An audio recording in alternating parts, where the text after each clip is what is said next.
Hi, good morning, everyone. It is November 1st. I can't believe it. We are recording early on a Friday morning here in Vancouver, British Columbia. I'm just outside of, and I want to welcome you to this place. My name is Rachel. I can be found pretty much everywhere as well for pearls.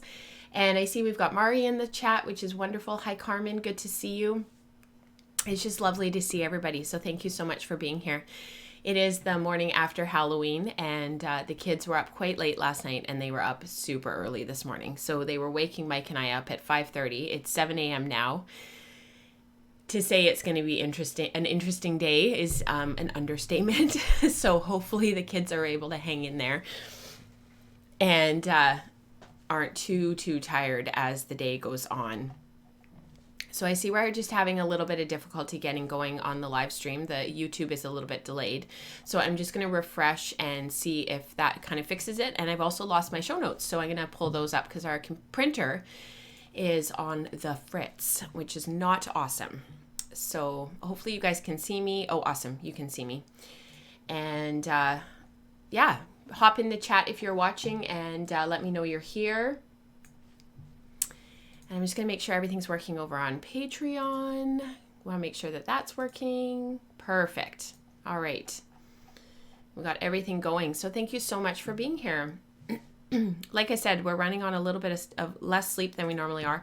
And I woke up this morning with a really sore throat. So I've taken a little bit of Advil, sort of like Motrin type medication. It's just ibuprofen to take some of the inflammation down. But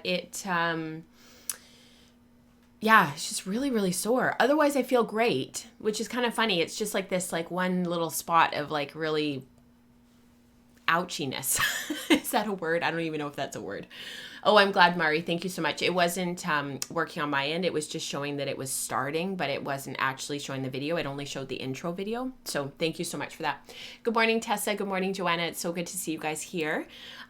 We actually have quite a packed show today, but I might cut it short depending on how my voice is doing and whether or not my throat isn't okay. I have some woven cloth that I wanted to share with you that I'm finished.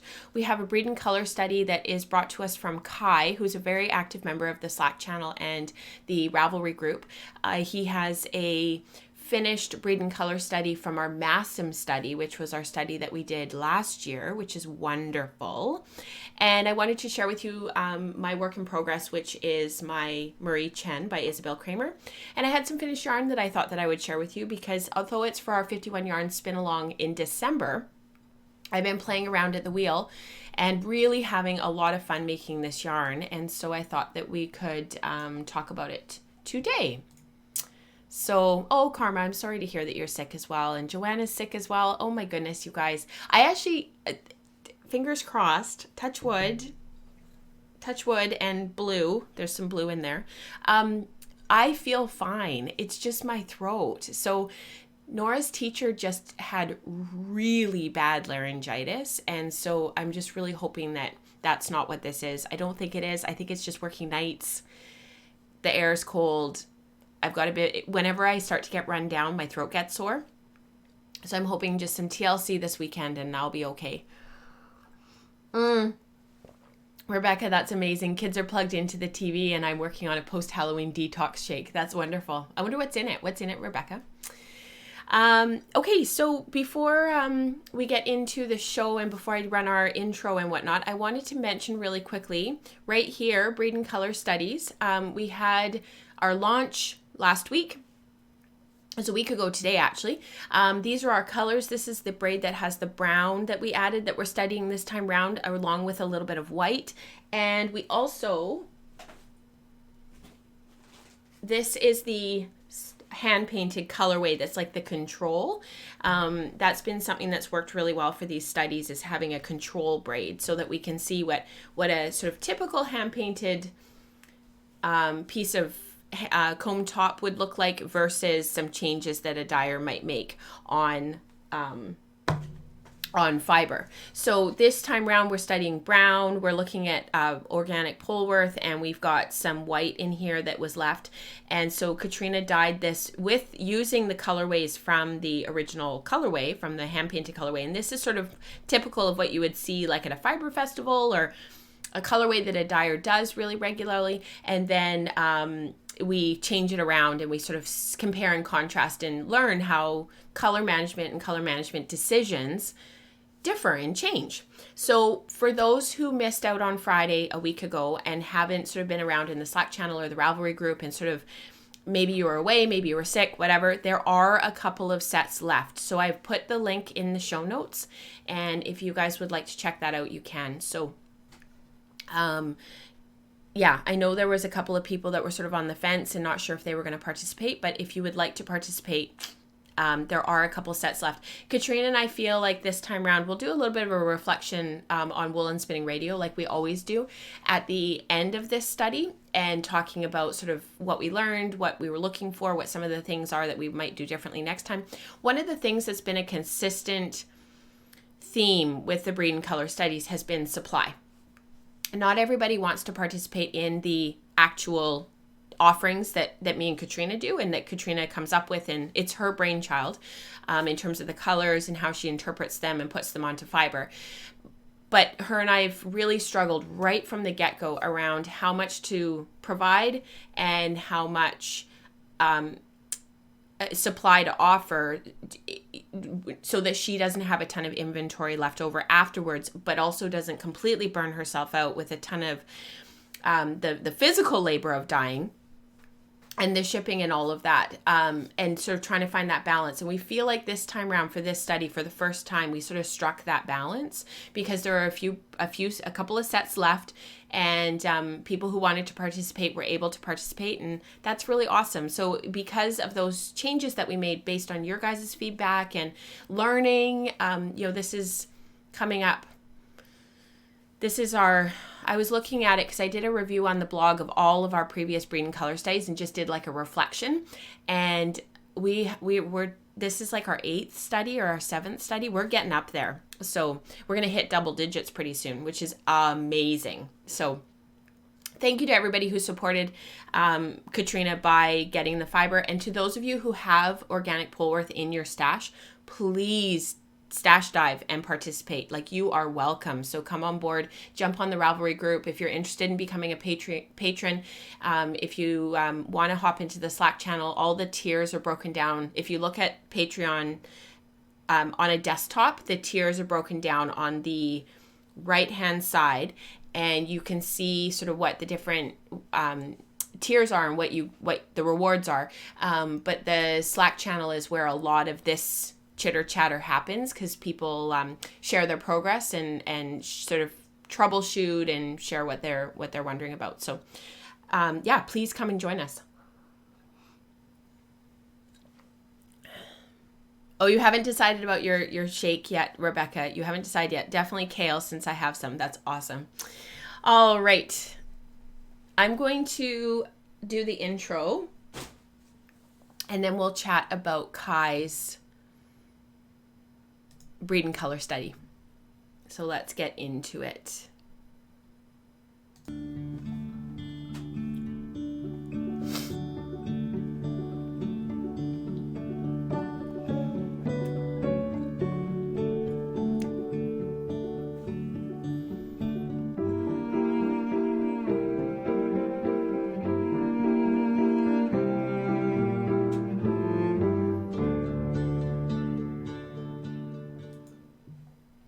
Tessa was saying in the chat this morning that her braids already arrived, and I know that Katrina only sent those out this week, so that's really amazing. Tessa's local to me and Katrina, but still, that's really incredible that they've already come. All right, before we talk about Kai and his amazing project, I wanted to mention this is the 1st of November that we're recording this, and that me and some of the patrons in the Patreon community are here in the live chat sitting together. I wanted to mention, I wanted to go back to doing some monthly giveaways around that were sort of fiber based. I was starting to have some problems with the calendars and with them printing them properly, so they would arrive and like the spine wasn't in the right spot, like it was not punched properly, and a couple of times I ordered a specific calendar year, like I ordered 20 2019, because that's what we're in right now. And like 2018 arrived, even though it said on the order 2019.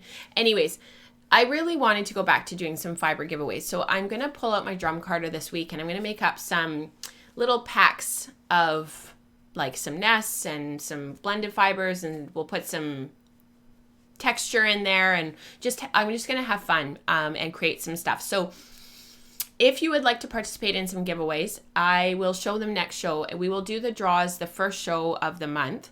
And this, for November, what I wanted you guys to do was go into the episode thread for November on Ravelry. So this is open to everybody. You do not have to be a patron to participate in this giveaway. And I will mail it to everywhere in the world. If you have a mailing address, I will send it to you.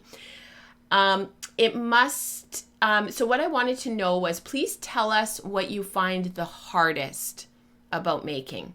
It might be something general, it might be something more specific, but what is something that you find the hardest, except for time? I don't want to see time. I know that time is an issue. We all don't have enough time. So outside of that, what is the hardest thing about your making? So for me, I find the project planning and stash the hardest part, because we don't have a lot of room for my stash. I find that I look at it and wonder about it a lot of the time, and it takes up a lot of space in my brain. So I would like to free up that space to think about actual projects themselves and deeper thoughts about making in general. So that would be my response. So that's kind of an example.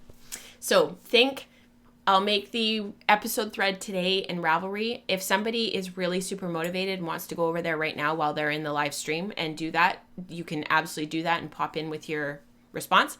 But I won't because I'll get it done later today. Just in case you guys think you might forget.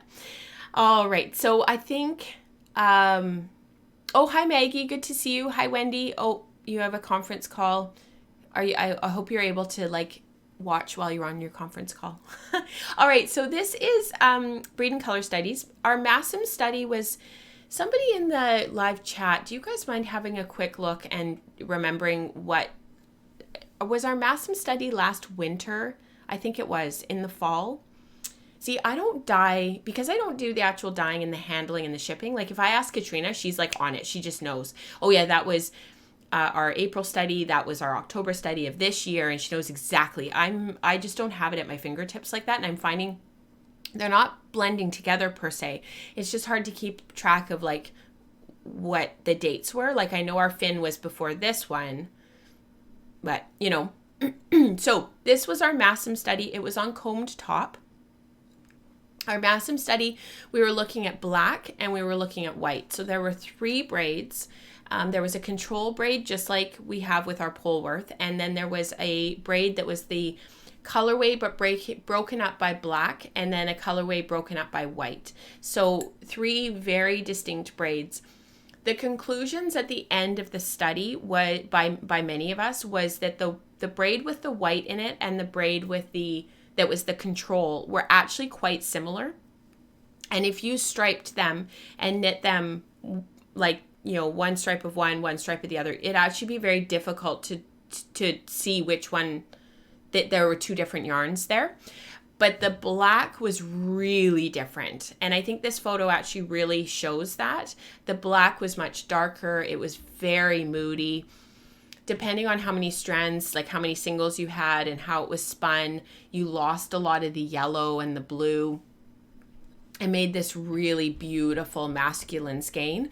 And I say masculine in the sense of I shouldn't gender yarn. We've talked about that before on the podcast. It was dark and moody. It had this real stormy feel to it. So that's not necessarily masculine, so I shouldn't say that. It was very, very tonal. So, black is a shade.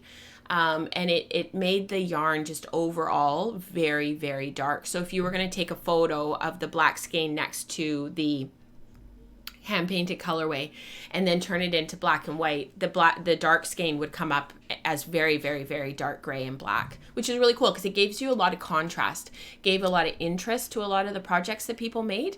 And I thought that it really made the study richer as a result. It was last fall. Perfect. Thanks, Mari. That's right. It was right after you moved to Kamloops. Yeah, that's right. March, maybe. Yeah, so Joanna said she finished hers in March. I should knit with that. Yeah, you should. Definitely. And then share it in the group and I'll show it on the podcast. Okay, so this is what Kai wrote. So Kai, his Raveler name is @Kai He's been on Wool and Spinning Radio twice, actually. If you missed the, if you're part of the Patreon community and you missed the chit chat with Kai, he's just an absolutely lovely gentleman. Please have a look in the index, which is also linked below, and you can get access to that episode because there were 2 episodes, and yeah, just really, really lovely person. I think he's in Pennsylvania. He is in Pennsylvania, so.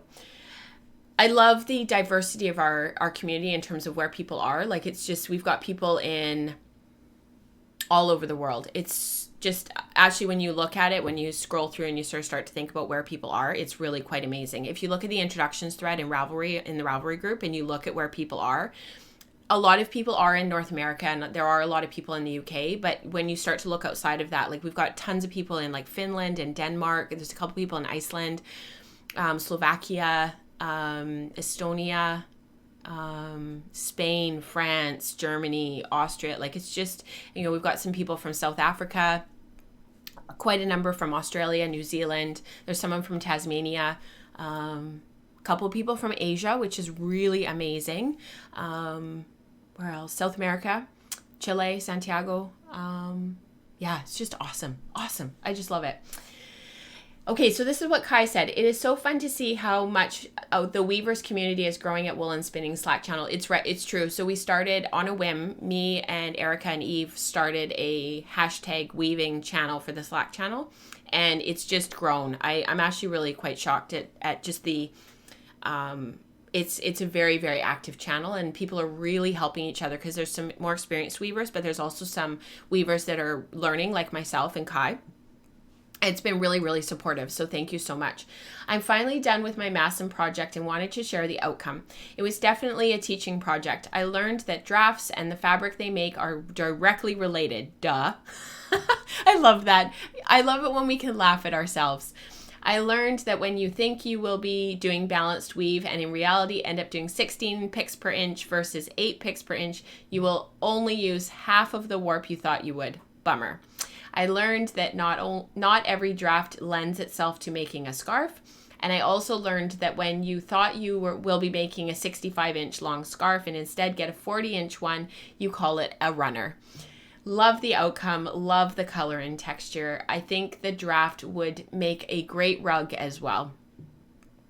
To Erica and Megan, the stripe fading in worked really well, I think, and thanks for the help. That's awesome. So Erica was on Wool and Spinning Radio recently as well, talking about weaving, and she's the owner, and her husband does all the programming and everything for weaveolution.com. So she's been a big resource for us in terms of asking her questions, and she's been so gracious with helping people. So she's such a, I was going to say she's such a weaver, but I mean, she's so passionate about weaving and is just so eager to share. So what Kai was saying about the 16 picks per inch versus 8 picks per inch. So he tied on, I think I'm right. If I'm wrong, Kai, when you're watching this, if you could correct me.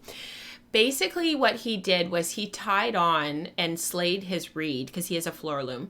He slayed his reed at 8 picks per inch. So that means that at 8 ends per inch. So he, across the warp, he made sure that his warp threads were 8 warp threads per inch. So he had this 8 ends per inch across the warp, and you can kind of see it there, the warp threads. But then when he was beating and when he was doing the weft, he beat to 16 picks per inch. And I think his plan and what he'd originally thought that he was doing was he was actually meaning to beat at 8 ends per inch so that he'd have a balanced weave. So he warped it at 8 ends per inch, and then his plan was actually to weave at 8 ends per inch as well, his weft. So he ended up with this weft faced fabric because his weft completely covers the warp. The end result is amazing, and I love his photos. I love that he took his photos on a set table, like he actually had it on a table that was set with stuff, because you could really see how it looked. So really well done, Kai. Really well done. Beautiful. So yeah. All right, let's talk about my Marie Chen. We're going to go here, and we're going to get rid of the intro, and we're going to get rid of the webcam. And I'm going to move slightly.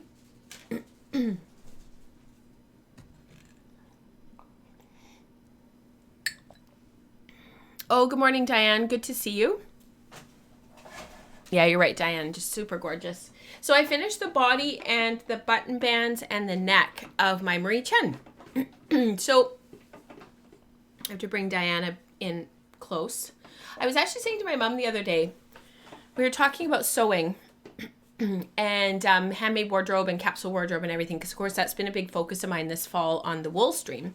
And we were talking about like fitting clothes and the sweaters that I've made over the years and the clothing that I've made over the years, because like I finished this Scout Tee by Grain Line, which I talked about on the wool stream, and I said to her, you know, of all the things that I bought over the years, like tools, spinning wheels, needles, like just you name it, the best investment that I ever made was my Diana doll. I have used her so much, and I got her on sale because they can be quite expensive, but she has just been amazing. And I was really torn about what size to get. And I talked to the guy at the fabric store, because I got it at a local shop here back before we had kids. So I've had her for a long time now. And I remember talking to him and trying to figure out about sizing and whatnot, because I was the size that was between this one and the next size up. And he was a dressmaker himself, and he was working in the fabric shop, and he really encouraged me to get this one. And I was worried because I was worried she was going to be too small. But honestly, this has just been the best investment ever. And I keep her at 1 inch bigger than my current measurements, so that when I'm putting stuff on her, because it doesn't really fit her quite the way it would fit on a person. It's close, but it's not perfect. I put her, so like the bust, the waist, and the hip is all 1 inch bigger, and the arms are all 1 inch bigger than myself currently. And I haven't adjusted her for a while, actually. I think it's been probably over a year, so I probably need to look at that. But regardless, everything's been fitting me, so there's no point in adjusting it. But it just gives me that ease, and it also takes into account like wearing a little t-shirt underneath or wearing underwear. And so I just have always kept her 1 inch bigger, and it's worked really, really well. So I'm now on the sleeves. This is the front panel. I did lengthen the body. I think the sweater in the pattern, I think you finish off at like 14 inches, or maybe it's like 13 and a half inches you finish. I'm not totally sure. Don't quote me. Anyways, I lengthened the body to 16 inches in total. And I think this actually ended up with the cast off edge and everything, because I've had the way that she wants you to do the cast off. I ended up doing an extra 2 rows because I didn't realize that she didn't just want you to cast off. There's something you have to do when you finish the 1x1 ribbing. So I had a couple extra rows. So it ended up being, I don't think I have, oh, I do. I have a measuring tape right here. There's yarn going everywhere. I have to clean the office. I was mentioning on the wool stream that the office looks like a bomb's gone off in it again, and I'm not really sure how that happened.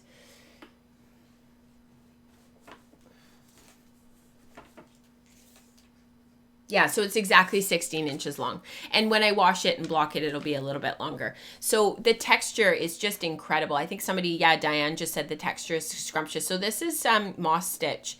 And then this is a mock lace cable. And then this is a lace pattern as well. And then I picked up for the button band. So I've been doing a lot of seamed button bands lately, where I knit a separate... I knit a separate piece here, and then I sew it on. But with this, I really liked the aesthetic of Isabel's finished sweater. I really liked what it looked like. I thought it was very, very tailored. It was very finished looking, and I just followed the pattern. So I did exactly what she told me to do. And then for the collar, she wants you to pick it up after you're done the button bands. And it's actually quite clever how she wants you to do this, because you pick up the collar after you're finished the button bands so that you get this really finished look up here, because there's a button that's going to be right here, right? Because there's a buttonhole right there. Doing this by looking at the camera. So, and you sort of have this rolling effect that kind of looks like an I-cord edging a little bit, and some decreases, and it just looks really, really finished. I think once it's washed and blocked, it'll really look finished and tailored. I mean, hers does. And the fit is just awesome, you know, because you never know, right? Like, you know, a top-down raglan, they tend to have a little bit more, like, they're not as fitted as like set-in sleeves. They're not picked up sleeves where it kind of pulls it off the shoulder. We've talked about that a lot on the podcast. This just really has a nice look to it. And it was really interesting because at work, I was working on the collar. So I had nights on Wednesday night, and it was a good night. It was, we started off, I was like, uh-oh, this is going to be a really bad night. We had a young woman who was crashing, and it was a really difficult situation, and we had to call in cardiac surgery, and we had to call in the perfusion team, which for anybody who's in critical care, you know who those guys are, and women. Our perfusion team is on call, and they're the people that they run the cardiac bypass machines for open heart surgery. And so we called them in, and we, anyways, it was a really, really terrible situation. And so we kind of hit the ground running. We start at 7:30 in the evening, and we finish at 7:45 in the morning. And so the day shift had been ramping up because she'd been getting sicker and sicker. And then by 8:15, she crashed. So we worked, like the team worked on her for the next, I think they finished by about 2:30, 3 a.m., but they had taken her to the OR. So we were like, once we got her to the OR, we were able to step back. And then the rest of the night, it was just like, it was quiet. Like the unit was absolutely dead quiet. And everybody was sleeping. Nobody, like we had a couple really sick people, but they like were settled and sleeping. Anyway, so I ended up working on this quite a bit. And just because of the way we do our breaks and stuff, if we can go for a break, we get an hour at a time. And so I had about 2 hours in total where I ended up being able to work on this. Anyways, the girls, my colleagues know that I knit, and some of them follow me on Instagram. They're always really super supportive, and they never say anything negative or unkind or anything. But I think sometimes when they see what I'm working on, they're like, oh, that's nice. You know, like they don't really know what to say sometimes. But it was interesting because I was working on this in the back room, and they were every single one of them were like, I love that color, that sweater, like that looks amazing. They were really positive. And I mean, the color is very beautiful, and it's not coming up exactly on my screen. I'm not sure if it'll come up a bit better no, it's coming up the same on YouTube. It's coming up greener for you than it actually is in real life. And hopefully I'll be able to, after I finish it and I take some photos, you'll see it's a bit more yellow. And in the credits at the end of the show, I have a photo of the yarn, and that's the true color. So, but it was really heartening to have a group of non-makers, just really excited about something and like looking at something that's handmade. I've been working on it for a while. This has been a very long project for me because I usually finish sweaters a lot faster than I finish this. And to have them be so positive about it and to say like, wow, like that's really beautiful. Like I really like that. And I love the color, and wow, that looks really, you know, I love the texture and anyways, it was really neat. I was actually kind of shocked. So yeah.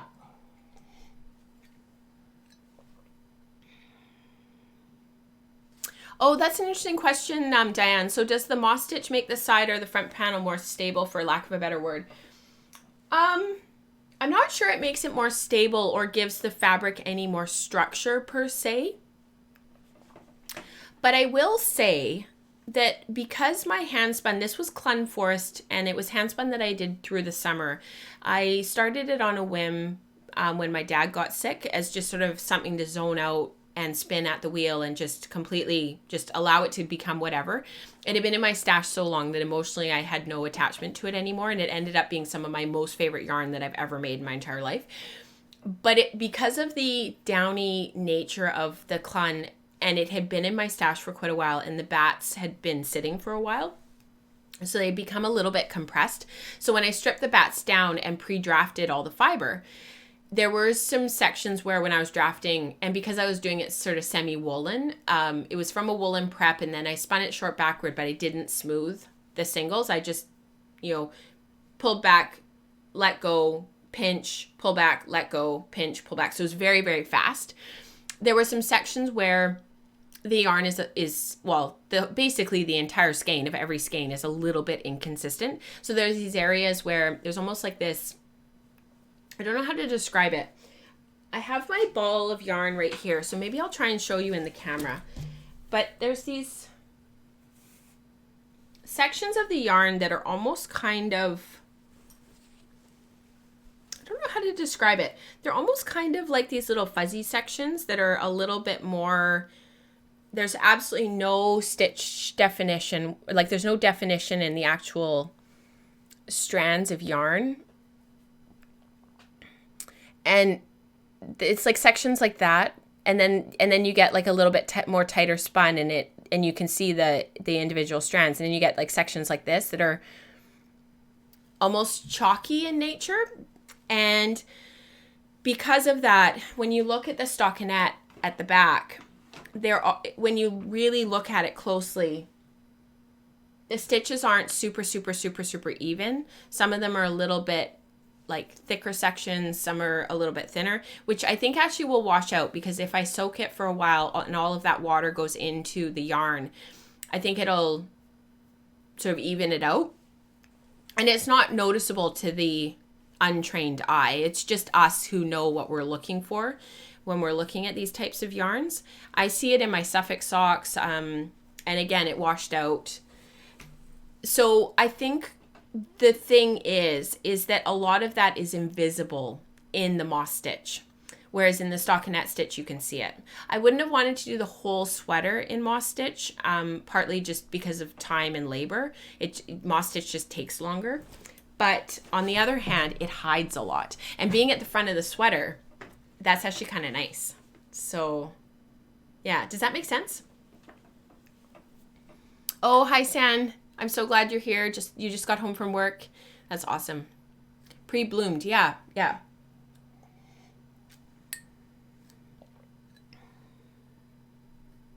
just catching up on chat. Is one of the beautiful things about handspun yarn to me. It gives stockinette a bit more life to the fabric. You can't see it later, but it gives body. I totally agree with you, Mari. And actually, when I was talking, when you talk to people who work a lot with raw fleeces, or who work with fiber that they're prepping themselves or that they're dyeing themselves, the more we can be involved in the process from start to finish, the more life our yarns have, I think. And this was a fleece that my friend Diana and I processed together years ago in like 2015. And I think just the life in the yarn, and then having Katrina dye it, there's just a lot of life in the fabric and in the yarn and in the sweater, and it makes you excited to make. So really happy with this. It obviously fits beautifully. It has a little bit of positive ease, which I'm glad about. And yeah, I'm just really, really happy with how that's unfolding and how that's turning out.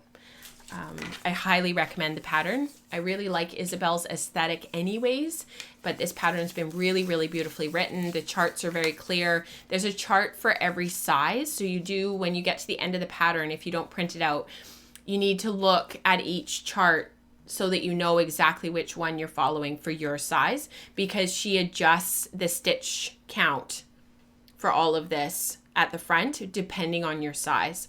And I can't remember what size the pattern goes up to, but I know I made the second to smallest size, which was for a 37-inch bust, I think. So this is already going to have some positive ease for me anyways, because I'm a 34.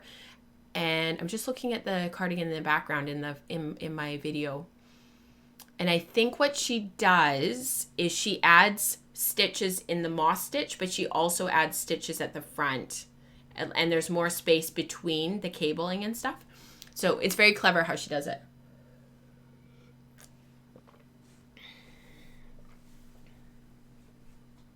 So I have been playing around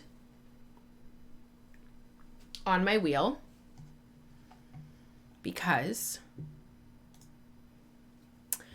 in December we have, so this month in our 51 yarn spin along, we have 5-ply and chain ply. So in the PDF download, I talk about sort of some of the color management things around chain ply, and we talk about how to make, like, what's the payoff to making 5-ply, where does sort of you end up with diminishing returns. We look at some different ideas around that. And then for December, we are doing boucle and cabled yarns. So this month in the How I Spin content, we're doing cabled yarns as well, but in relation to socks. So next month, we're going to be looking at cabled yarns in relation to sort of more general comments about cabled yarn. But we're also doing boucle. And when I was looking at the calendar and when I was looking at sort of how the 51 yarns spin along would sort of unfold, one of the things that I really wanted to do was to finally, this was a goal of mine, I wanted to make a skein of boucle from start to finish, all of the singles spun by me, not commercial. So no commercial core, no commercial binder. I wanted to do the whole thing hand spun. And I kind of thought, well, if I mess it up and if I can't make it and it doesn't go well, I'll have some lead time and I can make another, like I can try again, but I'll use a commercial core, I'll use a commercial binder and it'll be okay and blah, blah, blah. So I went into my stash and I got some Wensleydale, and I had dyed this back in 2015 after I did that course at Maiwa. And I am so in love with this yarn. It turned out beautifully. I was certain it was going to end up over twisted, but it's absolutely balanced. And it was so much fun to make. So Mari was there. I started it the morning of the Sweet Georgia spin in. So we had done a spin in. Felicia had hosted a spin in for the week of spin together, and I started it that morning. So I had gone into my stash, I'd found the Wensleydale, I divided it all up because it was a braid that I had done of comb top. I just dyed it, kettle dyed it, and I started spinning the singles for the core that morning. So I made the core, and then I spun the binder because you're spinning in different directions. So we go into all of that in December in the How I Spin teaching content, which is for everybody in the whole Patreon community. Even if you only pledge $1, you have access to it. It's a video, it's a vlog that's about 20 minutes and anywhere from 15 to 20 minutes. This one's long for December, I can tell you that right now, because there's video of this, so it's longer. And then I spun the binder. So I had some left over at the end because the binder I divided it. How did I divide it? I took half of the braid and a quarter. So I divided the braid in half, and half of it I spun as the looping yarn, the boucle, and then the other half of the braid that was left over, I divided that in half, and half of it became the core and half of it became the binder. And then I had some of the binder left over at the end. So, because I think I spun it a little bit finer just by accident. It wasn't, because I just wanted to go through the process. I wasn't worried about making sure that everything was perfect. I didn't want to, I didn't have a spinner's control card. Like, I just was spinning for the sake of making something, which is the best. That's the best. So, yeah, Diane, you're so funny. Oh my, better lock it up. You guys are so cute. You guys are hilarious. Wondering how tight her security is at our house. You guys are amazing. It makes me, so two things. Number one, I don't know what I'm going to use it for. It might hang on my the back of my door for a while. The back of my, the office door. I don't know if I can show you guys. I'll try and turn the camera.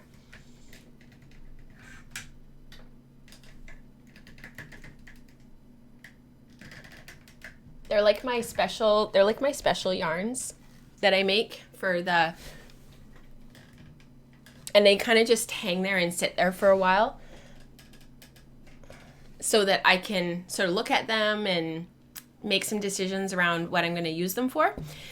So my tail spun is up there, and I think this is going to hang up there for a while. And I really actually ended up really loving this chain plied yarn, because long wools, and we'll talk about this next month and again in the teaching content, but long wools, I don't love them for chain plying because they don't tend to like to turn corners. That's why they work so well for boucle, and that's why they give that looping quality. Because when you look at their crimp, they're often in the like long loopy curls, right? It's why they make tail spun so well. The long wools are just amazing, and they're amazing to spin worsted. They're amazing to spin for some of these yarns where you want that looping quality because of the type of crimp that they have. They're like long curly locks, right? So for chain ply, they don't like to be bent. Like BFL is sort of, for me, sort of at the end of where I like to, in terms of length, because BFL is sort of one of the shorter long wools. Still long wool. It's one of the, and depending on where you get it from and what the source is, and if you're doing it from a fleece, and if it's a longer, anyways, comb top BFL is often cut. So it's not quite as long, and it works really well for chain ply.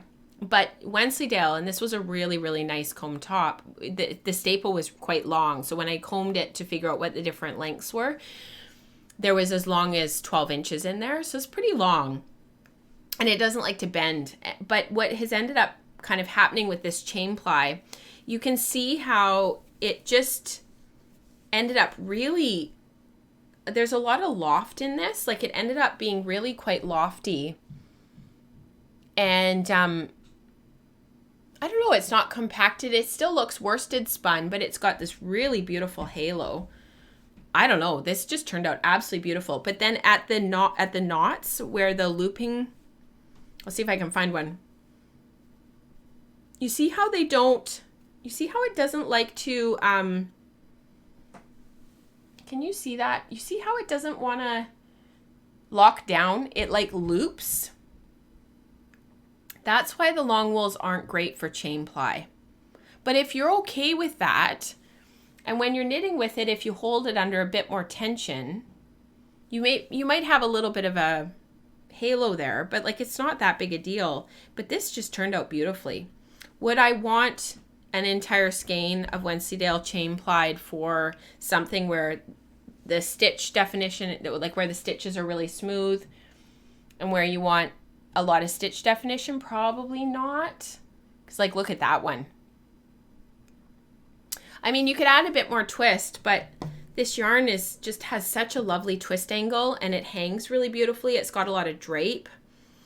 I'm not sure I would be too concerned about it. So if I was going to make an entire skein like this, and I wasn't concerned about keeping color together, and it was a comb top like Wensleydale or a fleece or whatever you're working with, I personally would do this as a traditional 3-ply. The only reason why, especially if it's a semi-solid like this, like you don't need to chain ply a semi-solid. You can do a traditional 3-ply. The reason why I chain plied it is because it was coming off of one bobbin, and I wanted to use up all the ends. That was the only reason. So yeah, I'm really, really happy with this. Yeah. Can we con our way in with handmade cookies? You guys are hilarious. You know how sometimes you just have those wins and you make something and you just think, yes, this was one of those. And like I said, I don't know what I'm going to do with it, but it was really fun making it and doing some video while I was doing it and sort of reflecting, as I make this stuff for the 51 Yarns spin along and for the content for the show, for the teaching content, and for you guys as patrons, I sort of reflect on like some of the things that I'm thinking about, and I think about what it is that makes these yarns so amazing, and the reason why they should stand on their own, and why we need to highlight all these different types of yarns that we can make. And the boucle was it really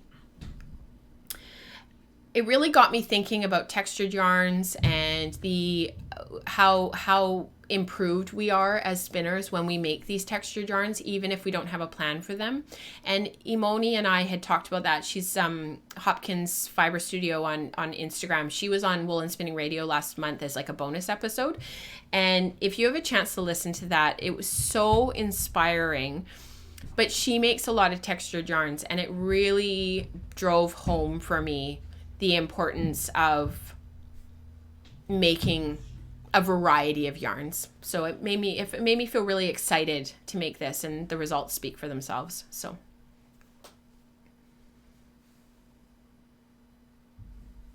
yeah, we need those total wins, don't we? You know, because not everything is going to work out. Like, not everything is going to be absolutely perfect. I'm not going to talk about this project for very long, but this was the Spectra 6-pack. It was from Sweet Georgia, and it goes from blue over here all the way to purple. So I wanted to start using some of this stuff in my stash that's been in there for a long time. So my friend Eve had sent me some fiber, and I decided, and it's been kind of staring at me, and I've been sort of trying to figure out what I'm going to do with it. And I decided to blend it up with the blue, and I'm going to go through and I'm going to do it for every single one. So I've divided it up into, how many of these are there? I think there's 6, because I've taken out the blue. I divided it up into 6 equal parts, and I've been blending it with each of the colors, and then putting in a little bit of sparkle, and I'm going to spin them. I'm probably going to work on it on my Lendrum, and I'm just going to spin them from the blue all the way through to the purple, and then I'm going to chain ply it and just have a big rainbow gradient yarn. And I've just been working on it slowly in the background, and not really with any thought or plan, just something to enjoy, something to make for the sake of making. That's been really important to me this fall, just making for the sake of making. I finished some fabric. So this is for my, it's getting wrinkled because it's been sitting, it's been folded. I can put it to the main, would that be helpful if I put it up here? And I can share it with you up here.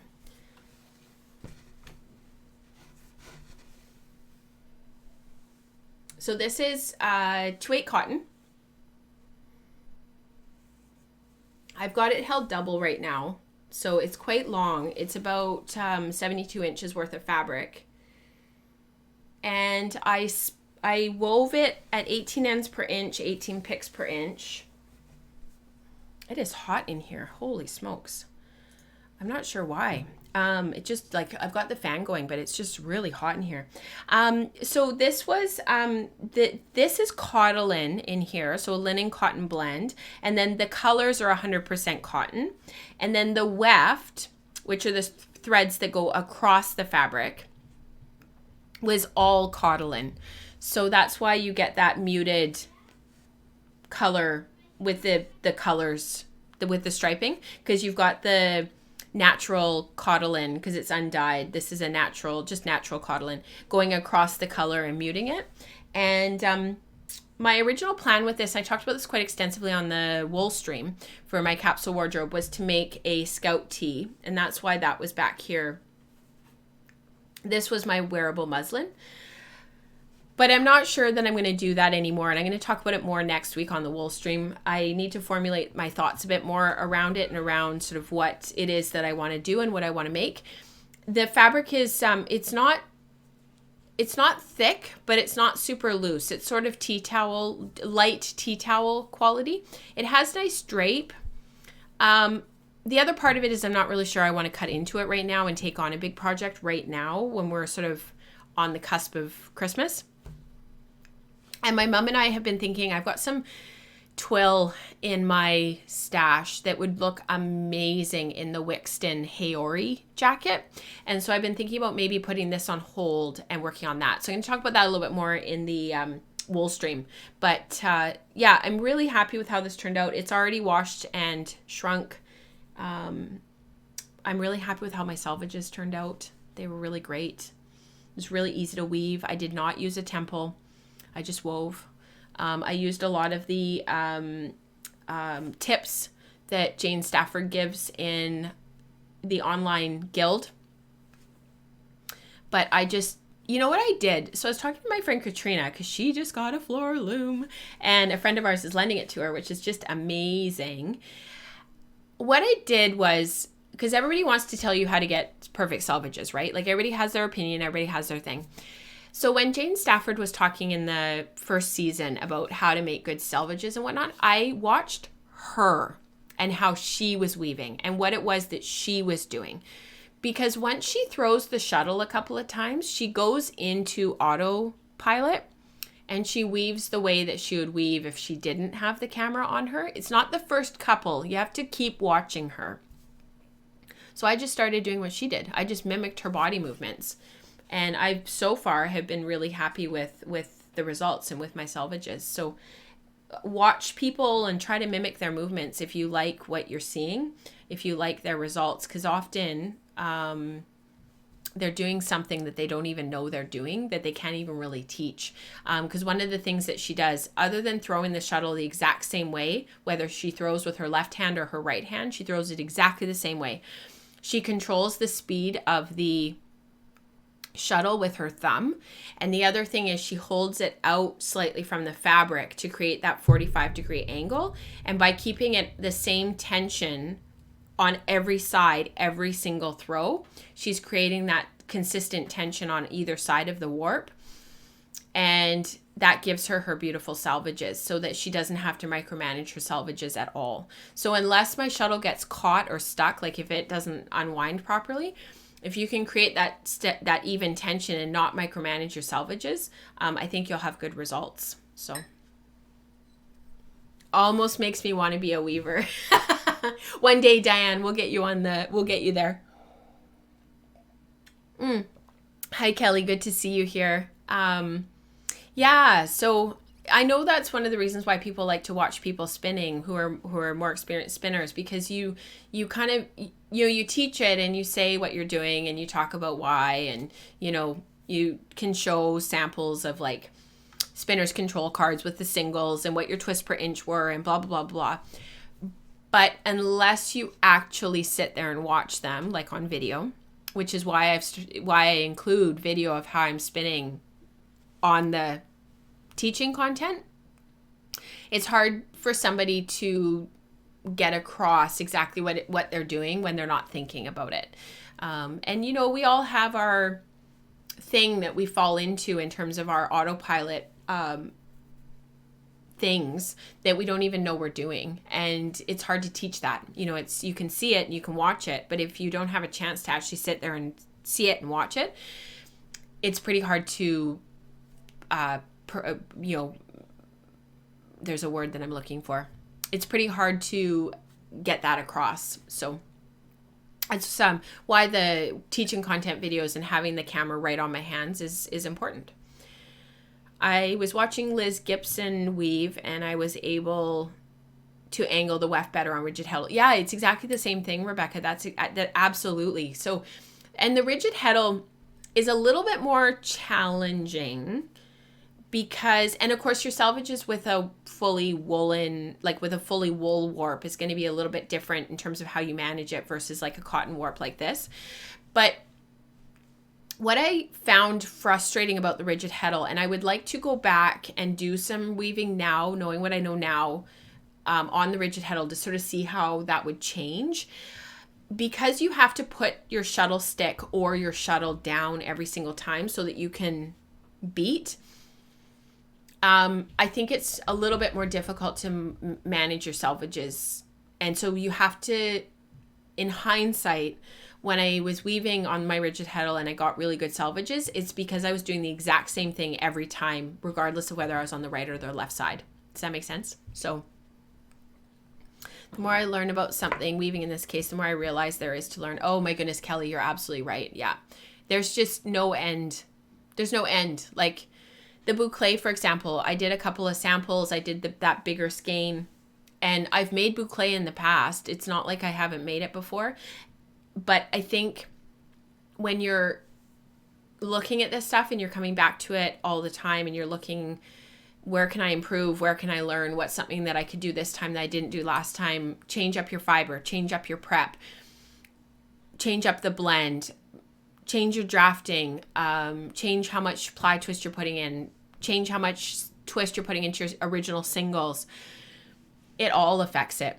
And it just makes you realize how much there is to learn. It's mind-boggling.